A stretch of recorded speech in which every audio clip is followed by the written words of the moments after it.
Donc bonjour Dorothée, je suis Marianne Bernasconi et j'aide les villes et les entreprises à régénérer les écosystèmes humains et naturels. Et donc je suis ravie de t'accueillir dans ce podcast. Dorothée, en fait, ce qui m'a particulièrement intéressée dans ton parcours, c'est à la fois que tu es issue du domaine public et privé. Et on s'est rencontrés pendant une fresque des nouveaux récits, un sujet qui me semble clé en fait sur la transition. Donc c'est pour ça que j'ai eu envie de t'interviewer, mais aussi par rapport au côté atypique de ton parcours. Donc tu as été DGA de la métropole de Nice, tu as aussi été tu as travaillé pour la technopole de Sophia Antipolis, et aujourd'hui donc tu t'es convertie à l'agriculture bio tout en étant fresqueuse et en faisant énormément d'initiatives pour la transition. Donc ma première question, c'est comment est-ce que tu en es arrivée à cet engagement presque militant? Bonjour Marianne, merci pour l'invitation. Écoute, je pense qu'on peut dire que c'est un chemin. Les sujets de transition écologique, d'environnement n'étaient pas forcément au cœur de mes préoccupations dans ma prime jeunesse, on va le dire comme ça. Ça a commencé assez récemment, finalement, je dirais à peu près 5 ans. Avant ça, alors je suis issue d'une famille d'agriculteurs, donc j'ai vécu à la campagne, plutôt la Beauce, donc c'est la morne plaine, hein, surtout en hiver.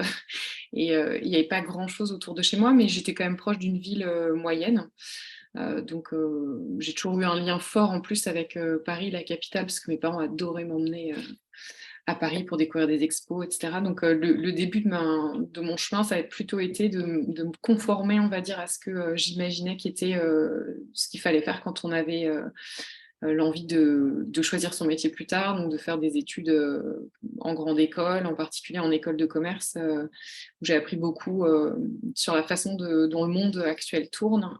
Et je pense que c'est un modèle qui est plutôt un modèle capitaliste classique en fait avec lequel j'ai vécu, et donc j'ai commencé avec l'idée de gravir les échelons petit à petit, et puis de prendre des responsabilités, de gagner des hauts salaires, et ça m'a tenu je pense au moins jusqu'à il y a 5 ans. Et puis progressivement j'ai un peu changé ma focale, notamment avec la naissance de mes enfants, et je pense surtout avec la prise de recul que les congés maternité ont suscité. Parce que pendant au moins 4-5 mois, on peut plus travailler en fait, soyons francs. Enfin on peut, mais c'est dans des conditions un peu difficiles, et moi ça a été des moments très propices à la réflexion. Et puis, il y a eu des lectures qui m'ont fait switcher. La première d'entre elles, c'était le bouquin de Julien Dossier qui s'appelle «Renaissance écologique», hein.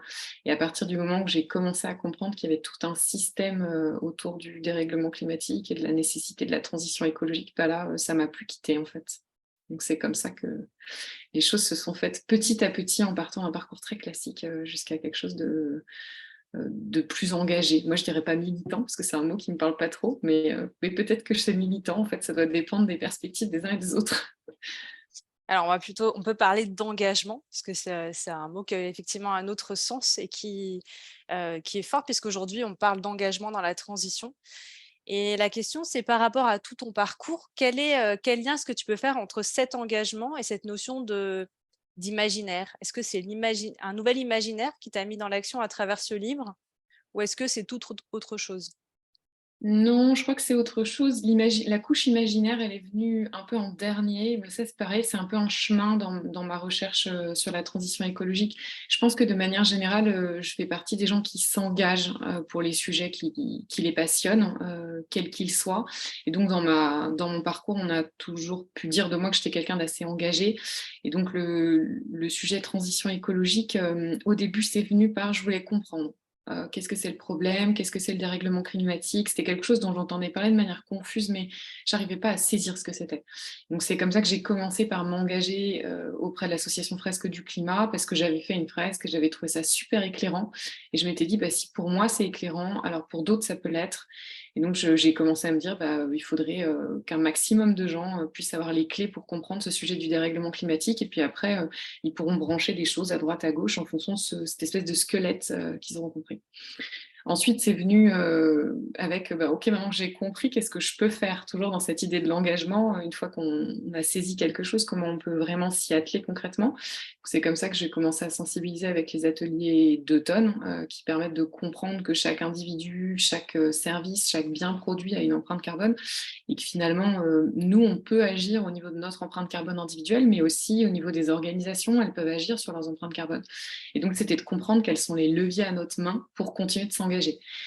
Et puis, une fois que j'avais fait ces deux choses-là, ce qui m'a un peu perturbée, c'est qu'auprès des publics estudiantins, des jeunes qui ont allé peut-être une petite vingtaine d'années, et bien petit à petit, je voyais que ils n'arrivaient pas à s'engager. Et quand je leur racontais, avec la fresque du climat ou avec l'atelier d'automne, les diverses choses qui, moi, m'avaient parlé, les leviers d'action qui m'avaient mis en mouvement, bah, eux, ça leur parlait pas. Et donc j'ai commencé à creuser un peu, à chercher pourquoi est-ce que même quand on savait et même quand on avait les leviers à sa main, on le faisait pas. Et la notion qui m'a beaucoup parlé, c'était la notion que tant qu'on ne change pas nos représentations mentales et donc nos imaginaires, bah, on a du mal à se mettre en mouvement. Donc une fois que j'ai commencé à comprendre que c'était peut-être ça le sujet, bah, je me suis dit que c'était une super piste et qu'il fallait la creuser. Et j'ai continué à prolonger l'engagement à travers cette dimension-là. Alors, est-ce que tu as pu observer, avec le recul que tu as, en tant que fresqueuse du climat, atelier d'automne et maintenant la fresque des nouveaux récits, quelle différence ça fait parmi ces différents, cette notion de récit, au-delà de juste comprendre, en fait? Bah, je pense que l'intention derrière toutes mes animations, elle est très différente maintenant. C'est-à-dire que, on peut animer une fresque du climat en étant, anxiogène ou alors on peut animer une fresque du climat en donnant envie aux participants de se projeter dans un nouvel environnement et dans un monde, sobre, désirable. Et j'essaye d'incarner dans mon quotidien ça et quand je leur anime des ateliers, que ce soit des ateliers d'automne, des fresques ou même quand je discute avec, divers types de personnes de mon entourage, j'essaye d'amener un petit peu cette petite couche-là en sachant que finalement ce qui va peut-être mettre les gens en mouvement, c'est de les faire rêver, c'est de leur donner envie. Et pour donner un exemple concret, le week-end passé, on était chez des amis moi, chez des clients qui ne sont pas encore des amis, mais de mon mari, qui ont un niveau de vie assez élevé. Et c'est difficile d'aller parler avec ces personnes-là qui ont pour lesquelles finalement il y a un pouvoir d'achat tellement immense que leur satisfaction va souvent passer par ce pouvoir d'achat et par ces moyens. Et donc, moi, j'amène toujours la petite discussion sur la dernière belle aventure qu'on a vécue, qui est souvent une aventure bas carbone, même si je ne le dis pas comme ça, bien sûr. Et je leur ai raconté notre voyage en Sicile. Il se trouve que c'est tous c'était les parents et les grands-parents qui étaient là. Et les grands-parents sont tous des immigrés italiens. Et l'une d'entre elles venait de Sicile. Et donc, ça m'a permis de raconter le voyage magique qu'on avait fait en allant en train de nuit avec les enfants en Sicile et en prenant le train de nuit qui monte sur un bateau. Donc là, j'ai vu dans les regards des uns et des autres s'allumer la petite flamme de dire bah, c'est génial ça, il faut absolument qu'on fasse ça. C'est vrai qu'on faisait ça quand on était gamin, on a gardé des super souvenirs. Et donc, c'est des gens qui ont plutôt l'habitude de prendre l'avion pour aller à l'autre bout du globe. Et le fait de leur rappeler qu'on peut vivre quelque chose de super en se reconnectant avec des moyens de voyager plus sobres, du coup, ça leur donne envie d'explorer d'autres choses. Et ça va bien dans le sens de ce qu'on est en train de voir. En fait, il y a énormément d'initiatives en plus de la fresque des nouveaux récits qui émergent. Il y a aussi l'Assemblée citoyenne des nouveaux imaginaires où le postulat, c'est comment est-ce qu'on peut utiliser les médias existants pour pouvoir faire rêver à d'autres futurs plutôt que ceux qui correspondent un peu à la société consumériste. Donc, qu'est-ce que tu penses de ce genre d'initiative?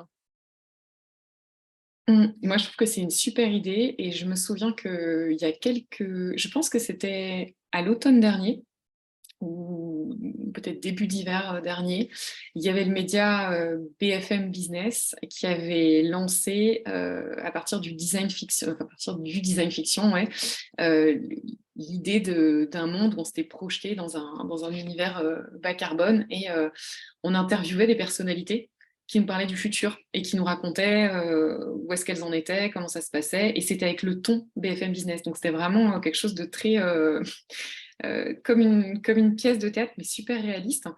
Et j'avais trouvé ça en plus, ça avait été projeté à une heure de relative écoute, c'est-à-dire 21h ou quelque chose comme ça, où les gens qui ont fini de bosser, ils se retrouvent soit dans leur voiture, soit ils sont en train de dîner ou ils préparent à manger. Il était peut-être plutôt 20h, 20h30. Enfin, c'était quand même une heure d'assez grande écoute. Et j'avais trouvé ça fabuleux d'arriver à brancher des gens qui sont pas forcément sensibles sur ces domaines-là en utilisant leurs médias classiques. Voilà, j'avais trouvé que c'était une chouette idée et je pense que c'est un beau cheval de Troie pour arriver à amener ce sujet des imaginaires et de la transition écologique un peu par surprise, tout en faisant penser à ces personnalités qui sont parfois éloignées de ce type de sujet, que ça peut être fun, ça peut être intéressant, et puis c'est pas...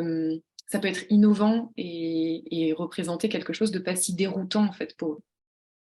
Oui, ça rend les choses, enfin, ça ouvre les possibilités, ça fait comment dire? Rendre possible certaines choses qui nous paraissent qui paraissent impossibles, pardon.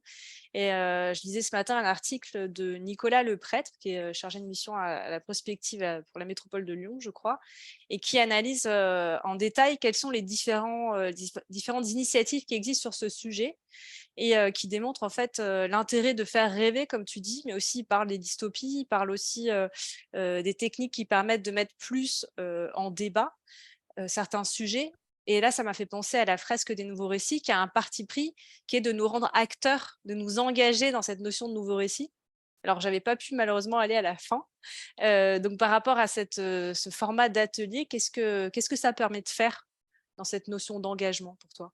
Oui, alors pour moi, la fresque des nouveaux récits, et c'est pas le seul, il y a d'autres ateliers aussi, bah, notamment la fresque du climat d'automne, puis il y en a plein d'autres qui sont pensés un peu sur le même format. L'objectif, c'est de, en tout cas pour cela, c'est de présenter une vision du problème dans un premier temps, et puis ensuite de faire en sorte que les participants se mettent en action, notamment en changeant leur représentation du monde.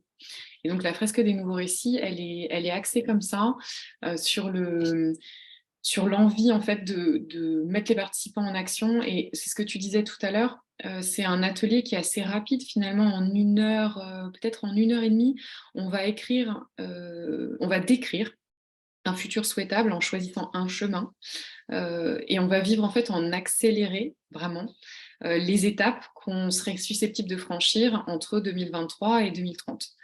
Et le fait à la fin de lire ces récits, grâce au scénario de construction en fait de ceux-ci, à l'atelier d'écriture, on s'aperçoit que en fait, les péripéties qu'on a posées en construisant cette fiction, c'est des péripéties qui ne sont pas du tout impossibles et qu'il suffirait de décider de s'y mettre pour y parvenir.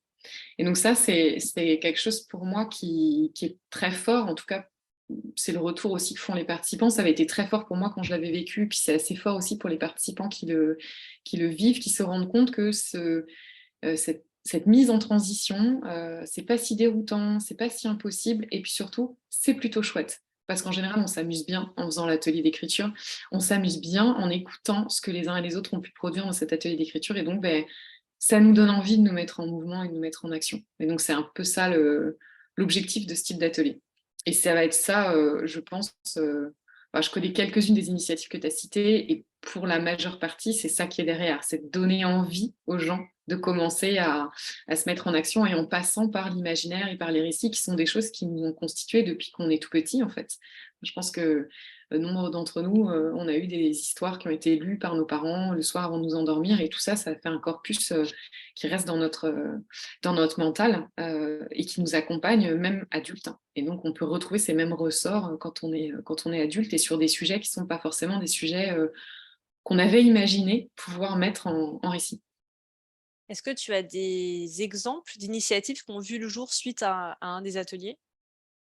Ou pas encore, et Alors, peut-être pas moi, zéro. j'en ai pas directement, mais ce que je sais, c'est que les membres fondateurs de l'association nous ont indiqué qu'ils recevaient régulièrement des demandes d'entreprises ou d'entrepreneurs qui ont lu les récits qui sont sur le site, puisqu'il y a plusieurs parties dans la fresque des nouveaux récits, et l'une des parties, c'est les entreprises du monde d'après. Et donc, quand ils lisent les récits des entreprises du monde d'après, ils ont carrément envie de monter les boîtes. Et donc, il y a eu des demandes de savoir si c'était possible de recontacter les personnes qui avaient imaginé ce récit pour voir si elles étaient susceptibles de leur céder les droits et de monter l'entreprise. Donc, Parce ouais, que il y a des choses concrètes qui se mettent en œuvre. ah ouais, donc super intéressant de voir, cet engouement. Mais du coup, les idées qui sont produites par la fresque sont, copyrightées? Bah, en fait, elles sont publiées, sur LinkedIn, elles sont publiées aussi sur le blog, qui est à côté du site, il me semble. En tout cas, sur LinkedIn, c'est sûr. Il me semble qu'ils avaient envisagé un blog, je sais plus trop où ils en sont là-dessus. Mais ouais, elles sont souvent illustrées avec, quelques photos et puis tu as le récit et ils vont en faire, un podcast. D'accord, OK. Donc ça va nous faire une base de récits. Ouais, le but, en fait, je ne sais pas si tu es familière avec ce concept, mais on l'utilise lors de la fresque du nouveau récit et c'est un concept qui est utilisé en général en sociologie, c'est le ratio de Losada. Le ratio de Losada, c'est quand on veut savoir quelle est la santé d'une organisation et notamment d'une entreprise, on va faire le ratio entre les paroles positives au numérateur et au dénominateur, on va mettre les paroles négatives. Et donc là, le ratio de Losada dans le cadre de la fresque du nouveau récit, c'est de faire le rapport entre les utopies en numérateur et les dystopies en dénominateur, pardon, et de faire en sorte que le nombre d'utopies soit supérieur au nombre de dystopies. Puisqu'on s'est rendu compte que dans notre société aujourd'hui, on parlait plutôt en matière de transition écologique de dystopie et de récits alarmistes de tout ce qui pourrait aller mal si on ne se mettait pas en mouvement, en action pour réduire nos émissions de gaz à effet de serre. Alors c'est quoi, justement l'intérêt de réfléchir en utopie, en positif? Et là, je pense à pour alimenter aussi, en fait, je pense à Demain. On est très nombreux en Ouais. France à avoir vu ce film Demain. On est tous sortis à fond des salles de cinéma et après, on a vu, ça a fait un espèce de plouf et il y a pas eu cette notion d'engagement. Alors qu'en fait, Cyril Dion avait quand même réussi à nous faire rêver, à nous montrer qu'il était possible. Donc pour toi, de quoi on a besoin pour réussir à passer de: «J'imagine des nouveaux possibles» et vraiment je passe à l'action? Ben, je vais te répondre en matière un peu sociologique, même si je suis pas une pro de la sociologie, mais j'ai quelques petits outils en tête maintenant à force de lire et puis de regarder un peu concrètement ce qui se passe autour de moi. Pour moi, quand tu as un récit alarmiste, le récit dominant de l'effondrement là, qui va circuler, ça va générer une prise de conscience chez les uns, chez les autres. Ça va générer du stress aussi. Et finalement, ça va nous mettre en état de ce qu'on appelle dissonance cognitive. Et cette dissonance cognitive, pour moi, il y a 4 voies de sortie et 3 sur 4, ça nous mène à l'immobilisme. Donc là, dans les 3 voies de sortie, si on veut vraiment les citer pour être très, comment dire, pour être très précis, tu vas avoir le déni de responsabilité, ça on connaît bien, c'est l'autruche qui met sa tête dans le sable, non, non, il se passe rien, il n'y a pas de problème. C'est la trivialisation. Ouais, bon, c'est pas si grave en fait, regarde, il fait chaud, mais bon, avec la clim, ça va bien, quoi. Et puis, ça va être aussi la rationalisation cognitive. On va chercher des éléments qui vont dans le sens de ce qu'on a envie de penser et qui nous font nous dire, bah non, bah, c'est pas très grave. Par exemple, quand ça a été le début de l'avènement des études qui indiquait que le tabac, c'était quelque chose de très nocif pour la santé, après la montée de l'industrie du tabac qui avait quand même fait un super carton partout dans le monde, et surtout dans les sociétés occidentalisées, il y avait toujours des études qui circulaient, qui indiquaient que finalement, c'était pas si gênant pour la santé, que ça allait bien, que pour les femmes enceintes, c'était pas grave de fumer. Et donc, ta rationalisation cognitive, ça va être de t'appuyer sur ces éléments-là. Et en fait, tout ça, ça répond à des besoins primaires de notre cerveau qui sont de consommer le moins d'énergie possible. Et donc, la quatrième voie, qui est la voie de sortie, c'est le changement de comportement. Mais ça va nécessiter de passer les 3 premières barrières. Et donc, je pense que c'est pas donné à tout le monde, un peu comme dans tous les changements organisationnels, quand tu veux faire évoluer une entreprise, par exemple, tu as un grand nombre de collaborateurs qui vont, pareil, être dans une dissonance cognitive vis-à-vis de ce changement et qui vont opter pour ces 3 voies de sortie qui nous mènent à l'immobilisme, en fait. Donc, en matière de transition écologique, je pense qu'on ne fait pas exception, comme c'est très ambitieux, comme ça demande beaucoup d'engagement et beaucoup d'énergie, le comportement naturel, ce sera de ne pas y aller, en fait, et de ne pas s'engager à hauteur de l'ambition qui nous semble complètement démesurée et impossible, enfin que le défi nous paraît impossible à relever. Alors justement, qu'est-ce qui va nous permettre de faire le saut et de sauter les 3 premiers obstacles pour aller directement au quatrième? Ben, pour moi, il y a plusieurs éléments. Je pense que L'un des éléments, ça va être de faire connaître de plus en plus les pistes d'action et d'espérance. Parce que quand on voit, c'était un peu l'idée de demain, et je pense que plus on multiplie ces récits, plus on s'aperçoit que c'est possible, que c'est envisageable, que c'est souhaitable, qu'il y a des gens qui vivent bien de ces nouveaux récits et de cette nouvelle distribution de valeur, parce que ça va venir aussi questionner notre rapport à l'argent. Ça va venir questionner nos croyances, donc c'est quelque chose qui est quand même très ancré à l'intérieur de nous. Et donc le fait de voir des pistes d'action et d'espérance se multiplier, ça va vraiment nous aider. Euh, je pense qu'il faut viser l'atteinte du point de bascule. Comme dans toutes les entreprises, quand tu veux faire changer les choses, on dit que ça ne sert à rien d'aller convaincre 100% des collaborateurs, des salariés, de ceux qui sont impliqués. Il va falloir atteindre ce pourcentage, ce point de bascule, on ne sait pas exactement combien c'est entre 5 et 15, 20% peut-être. Et donc, pour ne pas se décourager, il faut viser un point de bascule, se dire que de toute façon, au bout d'un moment, la société aura tellement changé que tout le monde va basculer sans s'en rendre compte, même ceux qui n'étaient pas forcément d'accord, voire qui étaient vent debout contre. Et puis pour moi, il y a aussi des outils qui peuvent être utiles pour avancer. Et il y a un outil dont on a déjà parlé toutes les deux et que j'aime beaucoup et dont je voudrais contribuer à l'avènement, c'est l'économie du donut. C'est une chercheuse qui s'appelle Kate Raworth, d'ailleurs je pense qu'on dit, qui avait bossé notamment au PNUD, qui a pour la première fois bousculé un peu les conceptions de l'économie néoclassique en disant, en fait, on a une donnée d'entrée, c'est les limites planétaires. Et si l'homme veut être bien sur cette terre, au sens large, en termes de société, il va falloir que tout ce qu'on met en œuvre, notamment en matière d'économie, respecte ces limites planétaires, parce que si on va au-delà de ces limites, on continuera de vivre, mais dans des conditions qui seront vraiment plus difficiles, et puis on ne pourra pas forcément prévoir vers où on va, et ça c'est quelque chose qui est un peu angoissant pour l'être humain. Et puis, donc ça, c'est les limites à ne pas dépasser. Et puis en dessous, pour regarder le plancher bas, elle s'est appuyée sur les ODD, les objectifs du développement durable des Nations Unies. Et puis, elle en a tiré 8 qui lui semblaient fondamentales. Par exemple, l'accès à l'eau potable, l'égalité des sexes, l'équité, l'accès à l'éducation. Et elle a appelé ça le plancher social. Et donc, pour elle, ça fait donc limite planétaire et puis en dessous, un anneau de plancher social. L'espace entre les deux, ça ressemble à un donut. C'est pour ça que ça s'appelle l'économie du donut. Elle dit que pour elle, c'est l'espace sûr et juste pour l'humanité. Et moi, je rajouterais presque l'espace heureux aussi pour l'humanité. Donc, c'est un espace sûr, juste et heureux pour l'humanité. Et je pense que plus on diffuse cet outil-là, plus on aide les entreprises à conscientiser ça, et plus elles peuvent l'utiliser comme une boussole pour prendre leurs décisions, de même qu'elles utilisent le SWOT, la matrice SWOT, force, faiblesse, opportunité, menace. Elles peuvent aussi utiliser ce donut, l'avoir en tête, et ça peut aider en fait à bien mettre en place les raisons d'être et les projets. J'ai été un peu longue, je ne sais pas si j'ai Non, répondu. c'est très bien. Puis c'était une très belle explication de la théorie du donut.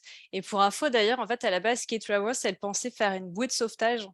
Et quelqu'un, en voyant le dessin, a dit bah non, c'est un donut. Et c'est vrai que c'est quand même plus sympa. On se rappelle plus du donut que de la bouée de sauvetage. Mais c'est vraiment ça. Je crois que derrière aussi, ça reflète cette idée d'une opération de sauvetage, on va dire, de l'humanité, en l'incitant à rentrer dans ces limites-là. Et il y a un autre sujet dont tu m'as parlé et qui, je pense, est très en lien avec ces outils-là, c'est cette notion de coopération. Est-ce que tu peux nous dire quelques mots sur la coopération? Oui, alors c'est un sujet qui est un peu nouveau pour moi. Alors c'est pas évident, j'ai pas une prise de recul immense sur cette thématique, mais j'ai eu l'intuition avec mes différentes expériences pro que surtout j'ai travaillé dans des grosses organisations et des organisations très hiérarchisées, avec des prises de décision qui étaient pas toujours rationnelles, ou en tout cas moi j'avais besoin d'un prisme de rationalité auquel j'arrivais pas toujours à faire passer, par lequel j'arrivais pas toujours à faire passer les prises de décision. Et j'ai commencé à avoir l'intuition qu'il y avait quelque chose qui tournait pas rond dans nos rapports humains, en fait.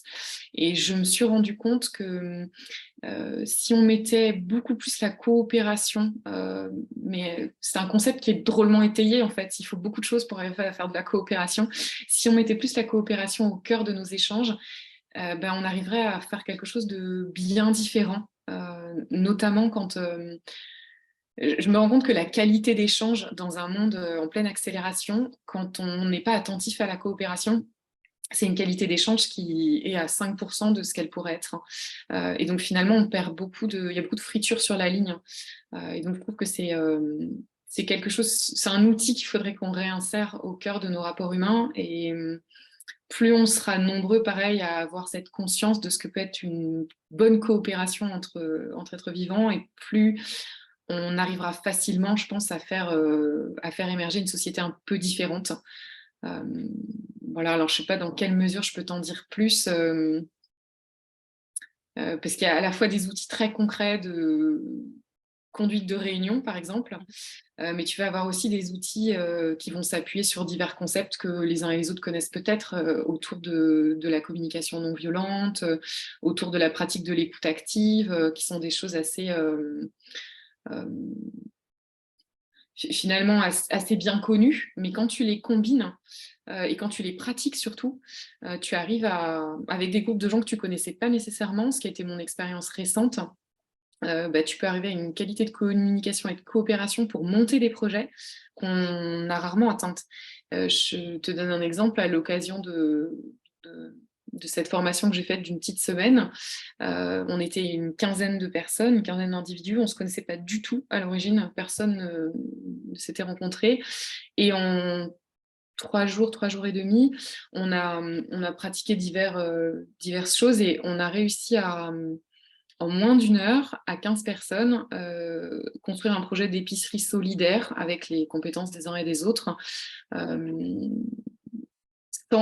si tu veux, avec un rendu qui nous avait été imposé, etc. Donc, c'est quelque chose parce qu'on a mis en pratique ces outils de coopération qu'on avait réussi à décrypter tous ensemble, je pense que c'est quelque chose qu'on n'aurait pas réussi à atteindre avec un groupe de personnes, même si ça faisait 3 jours qu'on était ensemble dans une même ambiance. Et donc, j'ai vraiment vu la puissance de ces quelques conditions. Il y en a 7, 8 à installer. Donc voilà, c'est quelque chose qui m'a donné beaucoup d'espoir sur notre capacité à relever tous ensemble des défis, et des défis aussi importants que d'axer sur une transition écologique et solidaire rapidement. Effectivement, cette notion d'imaginaire et de mise en récit de cet imaginaire, elle va fonctionner que si on est plusieurs à s'en emparer et à les mettre en œuvre, en fait. Donc effectivement, la coopération, c'est presque le ciment qui va faire en sorte de tout construire pour qu'on puisse vraiment faire voir le jour à ces nouveaux possibles. Hem, une dernière question, peut-être pour conclure, à travers ton expérience passée, avec le recul que tu as aujourd'hui, c'est quoi ta priorité pour les prochains mois, les prochaines années, pour pouvoir faire vivre cet engagement que tu as?